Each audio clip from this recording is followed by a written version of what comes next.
With the current state of the franchise in shambles as of 2021, here now, a list that would surely attract new and casual fans, while at the same time, invigorating the existing fans who consume the entirety of the IP, not just the films. This is Star Wars theme, and we are the consulting agency Disney should hire. So here now, top 10 ways Disney can make Star Wars popular and profitable. Bring animated and video game characters to live action. The Clone Wars, Rebels, even Jedi Fallen Order characters, are in great part new to casual fans, but are already accepted as canon and beloved by the existing fanbase, and more importantly, they enhance the lore, rather than disjoint it. The sequel trilogy would have checked many boxes had they used these storylines. That would have made losing the expanded universe more palatable for existing fans. New younger fans, who put more weight on newer stories, new filmmakers exploring a new direction of the franchise, than on the existing lore, would have gotten what they wanted: new directors, cinematographers, a more modern take, but, with a wink to existing fans, since they would already know these characters. The animated series, video game characters and story arcs, are in essence still new to casual fans, as was evidenced with Darth Maul's cameo on Solo. So they should be included in live-action productions. Yes, Mando has started doing this, and there are series in the pipeline that will continue to do so. But we wrote this top 10 over a year ago, so we figured we'd post our list as we originally made it. New film trilogy, Star Wars The Old Republic, and Star Wars Knights of the Old Republic. Set 3,000 years before The Phantom Menace, the characters are compelling, the story is thrilling, the mythos is captivating and the plot is exciting. The bonus? It feels, looks and breathes like Star Wars. Whether you have read the novels and comics on the timeline, or have watched the popular video game cinematics, it is completely compatible with existing Star Wars lore, so much so, that it enhances the legend, and expands it. If it was the teams from EA, BioWare, or individuals like Drew Karpyshyn and Alexander Freed, it's obvious people like that have an excellent grasp of the Star Wars lore. People like those are skillful at not just crafting stories, but compatible ones with George Lucas' vision. Produce live-action side stories like Rogue One, but for Galen Marek, aka Star Killer. In the novels, video games and comic books, the events after Revenge of the Sith give us a secret apprentice Darth Vader took on in secret, called Galen Marek, also known as Starkiller. The likeness of which is that of Sam Witwer, voice of Darth Maul in the Star Wars animated series, The Clone Wars and Rebels. Galen, who is incredibly powerful in the Force, is sent by Vader to hunt, purge surviving Jedi. It's a compelling story, where Sam is in good enough shape, where he could play the character, and even be in line for a potential sequel, where in the story, there is a tormented clone of the original. Only suggestion, to not give him the power levels he has in the video games. Nobody likes a Gary stew. Make the Jedi a prominent aspect of storylines again. The Jedi need to find their way back into Star Wars, but not just one lone straddler, on which shoulders you rest the weight of the entire order, but rather, incorporate them as a heroic part of Star Wars again. Lightsabers are probably the most iconic fantasy weapons in the history of legends and myths. Grown men are known to verbally emulate the lightsaber sound effect like little children.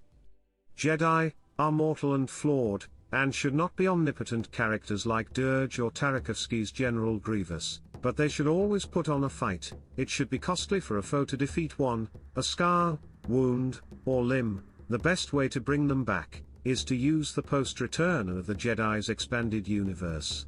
But if a new direction is to be taken, an interesting way to do it could be the Barash Jedi, a group that has taken an oath to completely refrain from all activities related to the Jedi Order, as a form of penitence, and who may be scattered throughout the galaxy, by having them decide to come back to restore the Order, after coming to learn of the Purge and the passing of the Galactic Empire.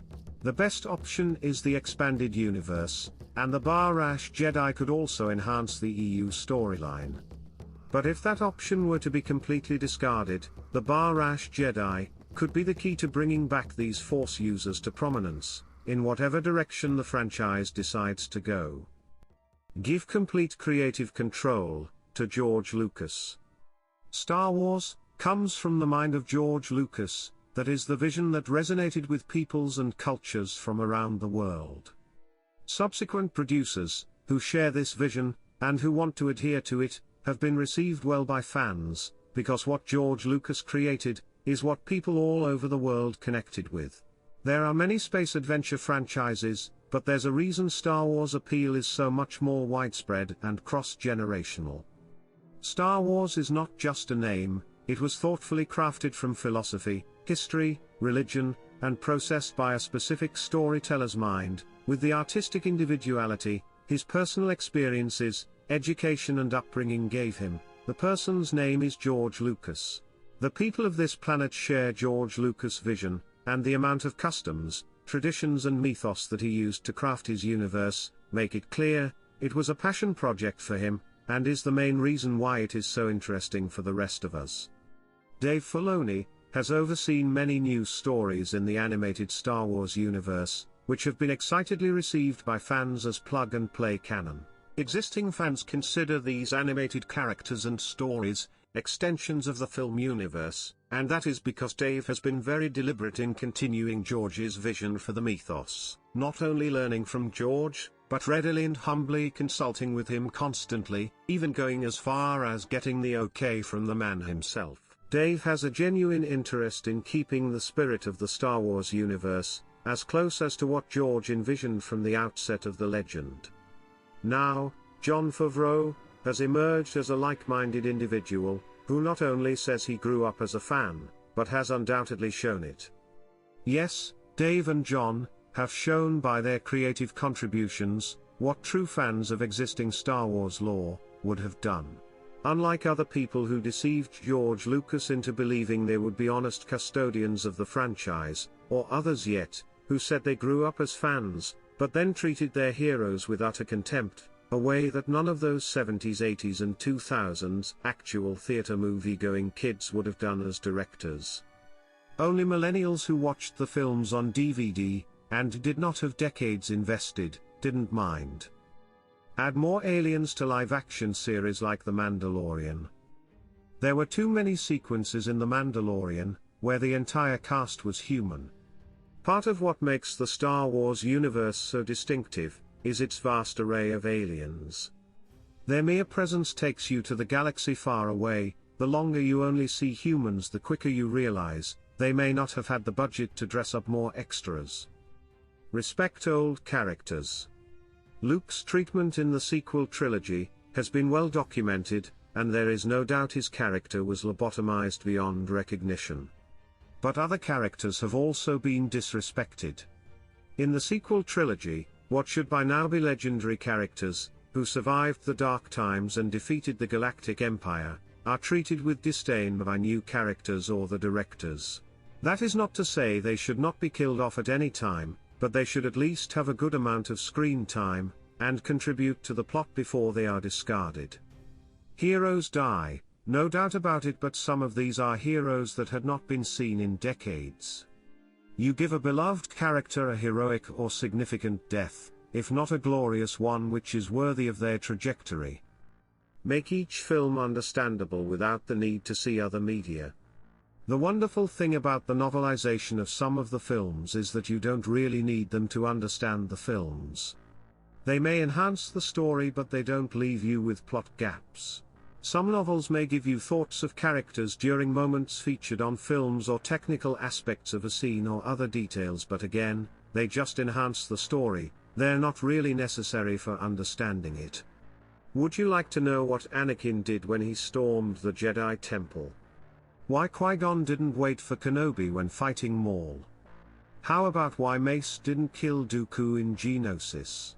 The novels and comic books answer that and much more, but not reading them does not leave you with major plot craters.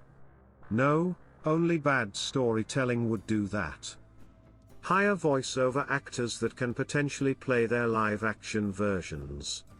The animated series have given us characters that are now as much a part of Star Wars lore as any from the films. Now that Disney is producing more shows based on the animated series, the conundrum faced by Disney is, what actors should play these characters when they move to live action? Some of the voice actors have done such a good job that the sound and pitch of voice has become as important as the appearance. This makes it important to consider casting voice actors that could potentially make this jump to live action if need be. Erase the sequel trilogy, and canonize EU with modifications. The sequel trilogy must be removed from canon. The EU continuity should be reinstituted with some alterations. Obviously some stories should be left out, but the overall sequence of events post-Return of the Jedi should be included and enhanced. Deep fakes or doppelgangers like Sebastian Stan should be used for necessary sequences. Some use of deep fakes should be considered to move the story forward. They should be thought of as when using CGI for a non-human life form, but in this case, to include a deceased or aged actor in a scene, but it should be done with the permission of the living actor and the estate or relatives of the ones that have already passed. Nothing can bring back the opportunities that were already missed. But some story arcs could still be salvaged, and the focus be left on the children of the original trilogy characters. Some of the major plots to be included should be the story of Admiral Thrawn, and his quest to prepare his people for the Yuuzhan Vong invasion, as well as the new Jedi Order and Luke's family, together battling the invaders from the unknown regions, in the Yuuzhan Vong War. Though not every last detail should be included, the majority of the now Legends lore which continued after Episode 6 would be a fascinating new and old canon. But this adaptation of the expanded universe should include characters now beloved by fans, like the cast of The Mandalorian, Rebels, Jedi Fallen Order and any survivors from Rogue One and the Clone Wars, who may still be alive in this timeline. As a consulting agency, this is our official recommendation to Disney. Please make sure they receive it.